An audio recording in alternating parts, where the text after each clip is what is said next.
Good afternoon. Welcome. This is the Farm Kenya show. My name is Peter Wakabani, just in time for 1 hour of insightful conversation into matters agriculture here in Kenya and beyond. Now, today we are going to be focusing on a really interesting topic which revolves reviving Kenya's arid lands through conservation and thus taking them from being barren to being absolutely bountiful. Now, how do we do this? Well, in some places in Kenya, like the Tana region, and many other places that are considered arid and semi-arid lands, well, these places are increasingly vulnerable to the effects and vagaries of climate change. That is, of course, rising temperatures, unpredictable rainfall, prolonged droughts, and many other factors that have significantly disrupted traditional livelihoods, such as farming and livestock keeping. Now, these challenges lead to a whole lot of challenges like food insecurity.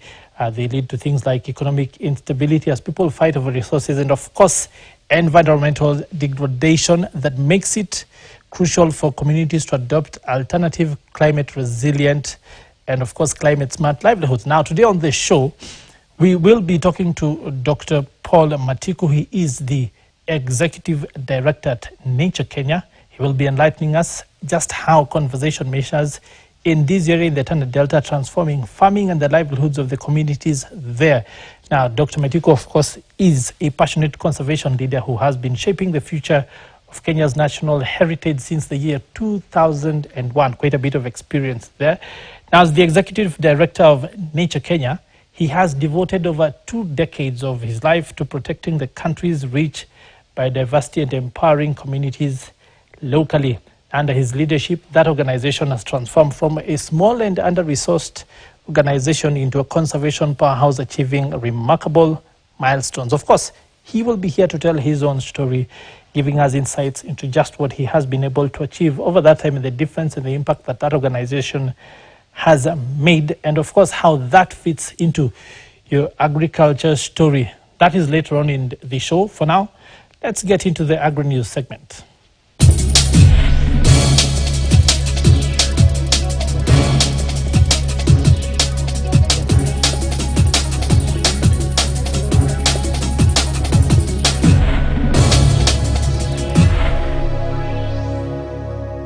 Let's start off with some really fishy news where fish farming in Kenya is transforming thanks to advanced technology that promises high yields, sustainability and efficiency.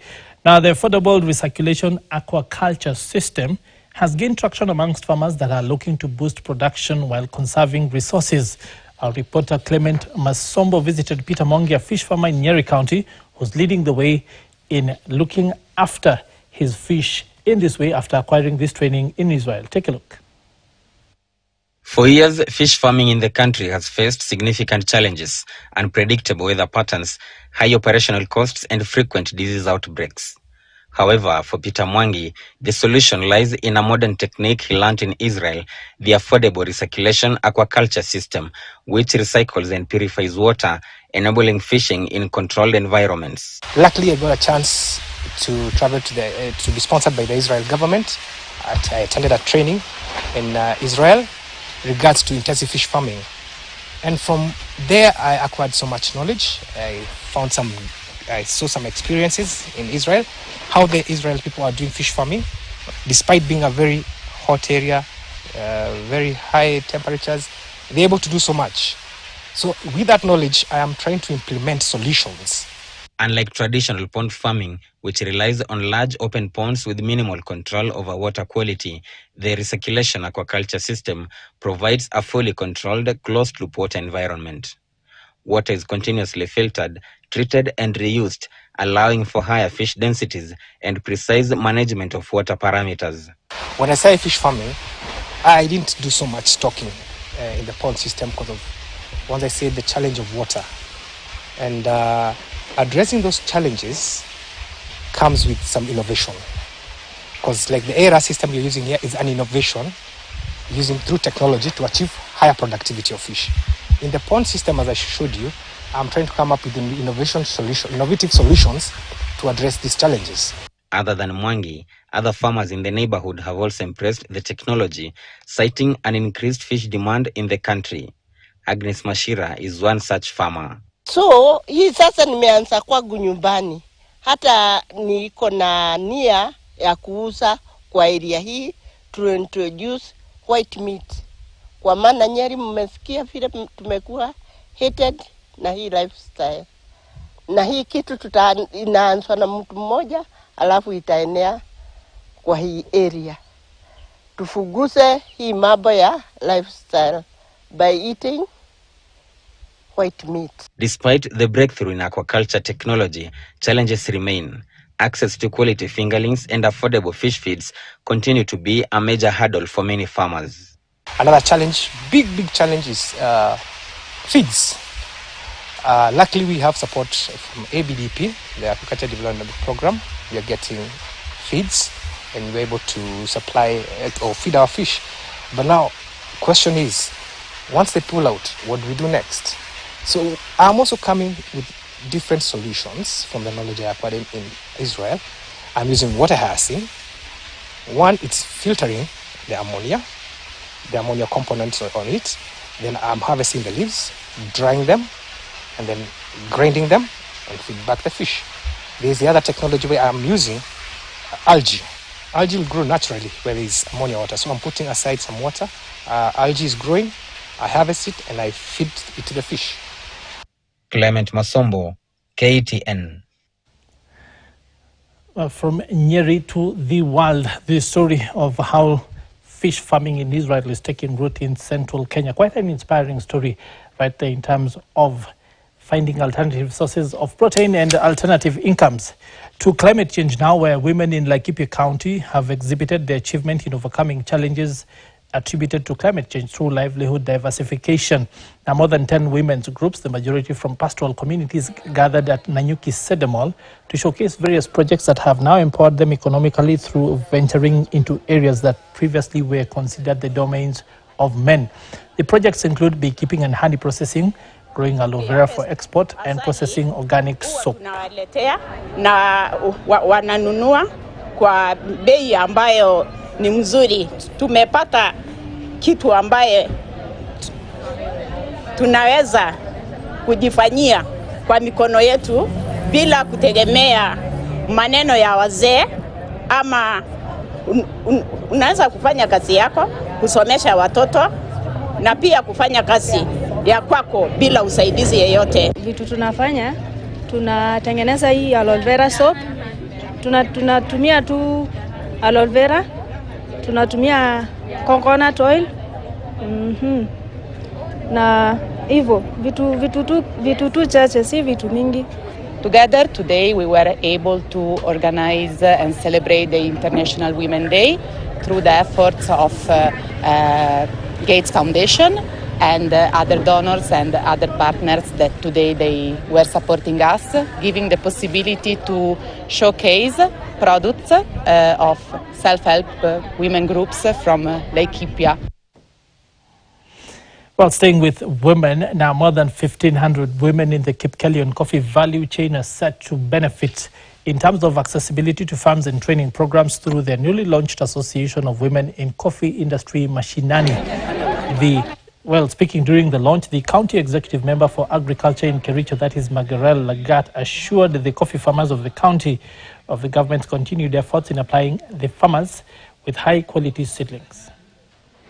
There is already an advantage which you don't need to do anything. Kipkelion Women in Coffee ni kikundi cha wamama ambao tulipatiwa miche ya kahawa na wazee, ambapo saizi tumepata kuwa empowered na mama akona miche ambaye ni yake yenye anajiandikisha kwa society yake akiwa na membership. Na vile tumefanya hivyo, wamama wakaweza kuregister, wakawa members, tukaform asako tukisaidiwa na Kipkelion Cooperative Union. Wamama wameweza kuwa empowered, wamejua kujisimamia kama wamama wenye wanachuna kahawa wakichukua kwa factory. We provide seedlings to groups, good quality seedlings. Recently our governor launched a group of people called agripreneurs, which we intend to excite the youth and women also to join agriculture. Kwa mara nyingi wao ndio tunawategemea kuchuma kahawa, na tunataka kuimarisha uwezo wao kuweza kukuza kahawa kwa njia iliyo mwafaka kabisa, ndio tuweze kupata soko na pia kuweza kunufaika na mazao haya. Well, farmers in Kirinyaga County have been urged to use only vetted and approved agrochemicals to enhance their farm productivity and ensure food safety. Experts have warned that the widespread use of unverified chemicals is not only hurting farmers' yields, but it's also posing a serious risk to consumers and the country's food security. Speaking during a farmers' training session at Agitech Seedling Center in Moya, Rainbow Agro Company Managing Director M.L. Sharma emphasized the need for vigilance when purchasing farm inputs. Tulikuwa na cases nyingi sana za blast, lakini siku hizi tumerefuka. Tunaanza kutumia 5 star kutoka nursery, tunaenda nayo after transplanting, tunamalizia nayo, and we don't have cases of blast. We are preaching this gospel to every farmer so that our farmer can benefit. In those olden days, wakulima tulikuwa tunalima hasara, lakini tangu lini mbo tujue product zake, tumeanza kuhesabu faida. Farmers are really suffering.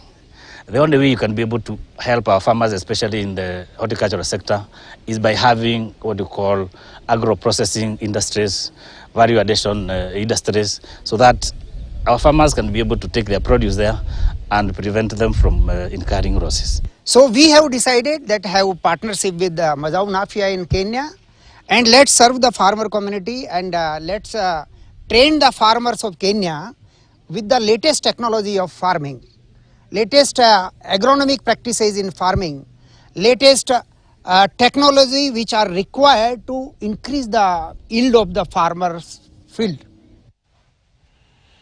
Well, of course, the farmers, they're deserving to get the best in terms of quality. Now, when you think about dryland areas and, of course, the places that we will be talking about, one of the major products coming out of there is, of course, sheep, goats, cattle, the meat. Now, today's edition of Commodity Prices, we are looking at the prices of mutton in various markets across the country. Take a look.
Well, of course, that they're leading us into a conversation. Of course, as I had indicated earlier, we want to talk about the dryland ecosystems and conservation.